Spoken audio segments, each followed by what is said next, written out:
Imagine waking up, and the sun never rises. No warmth, no shadows, just a pale, ghostly light hanging in the sky. Crops failed. Summer felt like winter. Snow fell in China. Famine swept across Europe, Asia, and the Middle East. Ancient writers described it as the end of the world. Modern scientists would later call it something else. The worst year to be alive in human history.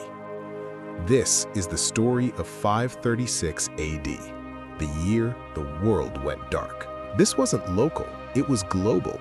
In Europe, historians wrote that the sun gave no heat. In the Middle East, crops failed year after year.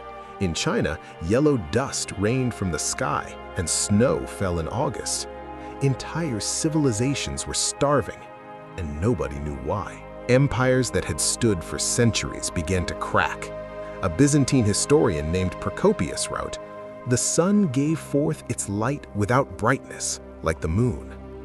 Irish monks recorded years of famine.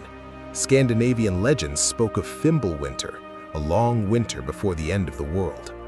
These weren't myths, they were eyewitness accounts. For centuries, the cause was a mystery, until modern science unlocked the answer: frozen in ice. Ice cores drilled from Greenland and Antarctica revealed something shocking. In 536 AD, the atmosphere was filled with volcanic ash blocking sunlight worldwide. Not one eruption, but possibly multiple massive volcanic explosions. Crops died, food vanished, starving populations weakened, and then came the plague. Just a few years later, the Plague of Justinian killed tens of millions. The Roman world never truly recovered. This single event reshaped human history. The cold lasted over a decade. Economies collapsed, wars erupted, entire cultures disappeared. The Dark Ages weren't just cultural, they were environmental. Today, our world is far more connected, which means a global catastrophe would spread faster than ever. A single eruption could disrupt food, power, and supply chains. The year 536 reminds us, civilization is fragile. History doesn't always end with explosions. Sometimes it fades into darkness.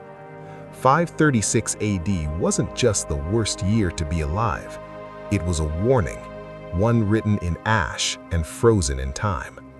History doesn't repeat, it escalates. Subscribe if you don't want to miss what comes next.